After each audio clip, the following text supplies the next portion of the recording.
I started life as an engineer and suddenly then pivoted to medicine, and I was a practicing physician for over 11 years in academics here in Boston at Boston Medical Center, and a BU faculty member. I pivoted over to hospital administration and then into business, and have been with a series of companies that have helped me become a bit of a commercial animal, I guess. Cohealo is really the first and the only sharing economy company in healthcare. Cohealo was founded by a laser salesman who realized he could sell one laser for every hospital that he ever walked into, but then realized that his hospital system customers weren't, making any or taking any advantage of economy of scale. So what our company does is we create networks on behalf of our clients to share equipment between their facilities or with anybody else they want to share with. What excites me about Cohealo really is it may be one of the only kind of new economy companies in healthcare. Healthcare is kind of stuck in the dark ages in a technology way, and when I first met these guys, now to be the CEO, but when I first met them, they were literally a company that like everybody looked at and said, well, wait a minute, that sounds like Airbnb, or that sounds like Uber, or that sounds like, or any other company that uses collaborative consumption. And I was like, yeah, that's good, because basically, how else are you going to kind of disrupt and improve the state of affairs here if you're not really sort of borrowing and modifying and working with new economy ideas? We partner with some of the largest health systems in the United States. It actually is a big challenge for us because for a startup to kind of be navigating that environment, the challenge comes, I think, really because for us is always been, we actually are a platform company that is incredibly scalable, and so the work that we do with these large clients actually doesn't really. It's not all that difficult for us because the technology is there. But in many, many ways, folks, really do challenge us to understand whether or not we really do scale and those types of things. So it's a lot of proving to the customer that what we can do is doable. And then, of course, the relationship that follows is really quite sweet because, we've hardened this process and done some cool things to really have a resilient service. The best example of the challenges we face is something that I called Gesmer about yesterday, which is we're working with a very large health system. They have their own interpretation of data and privacy standards, and they're basically, we've been navigating with them on how we appear to them as a company that creates some risk. We don't. Full stop. We just don't.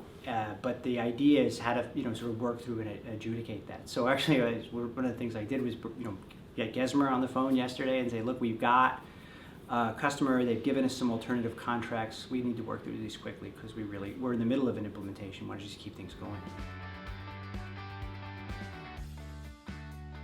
The best advice I ever had personally was from my dad, who was quite the sales guy, actually. And he basically said to me, no matter what your first impression about a person is, it's probably wrong.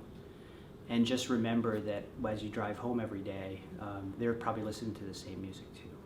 And it really opened my eyes to this idea that to be a decent leader, there needed to be a certain amount of authenticity, but you also had to sort of suspend some of the preconceived notions you have about folks that you're dealing with.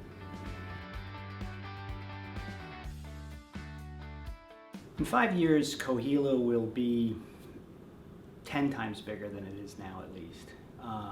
We have landed a number of marquee clients, and we're feeling really good about those. And what's really happened because of the pandemic is the whole idea of sharing equipment has suddenly become an interesting and a good idea.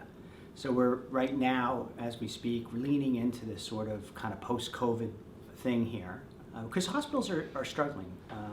They've really had quite a financial whack from the COVID surges that they've had. So as now there's the dust settling on what they're doing. They're moving forward, and really what they have is sort of a savings target on their back, and they don't know how to hit it. And what we represent is a kind of an entirely novel way to save money, and so folks are really interested.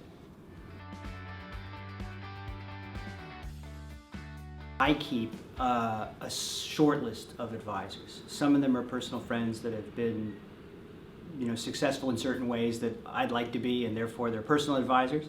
Some of them are folks that know our business. One of our board members, Jody Hatcher, used to be the president of Vizient, and he's like absolutely sensational, and he's been really transformative for our company. You should always be, not self-doubt, but always questioning, right? And I think my management style and what I always admire about other folks is this concept of trying to maintaining open-mindedness, constantly thinking about and retesting assumptions that you've made, and I think if you say advisor, those are the people that you're going to go to and say, hey, what do you think? I'm thinking about this, now I'm changing my mind, I'm feeling like we might try something new, what do you guys think? And I find it very helpful. Gesmer's been incredible in a couple of ways, and I really mean it. Our lead attorney, Peter, is magnificent, and he's got a great sense of humor, and he's basically become a confidant in many, many ways. He, as our corporate attorney, he's incredibly focused on the business, which I guess he's supposed to do, but to the point where I don't ever get any sense that I'm not getting the absolute best advice for the company. Now, as somebody who has an interest in the company financially, I find him to be almost an anchor in terms of what's right and what's wrong and what's possible and what's not in terms of moving the company forward. One cannot start and run a company without legal counsel. It's just they are essentially a member of the team. I suspect that one of the reasons that Gesmer exists is because in the earlier stages of a company, you certainly don't need anybody full-time, and you're never going to get that bench unless you're using a firm that has some broad exposure and can really help you. I inherited Gesmer. Like when I'm not the first CEO, I came on and there was Gesmer. There's been business and legal continuity that's been incredibly strong through the management changes and all the other things that have happened with Cohealo along the way from its initial formation on.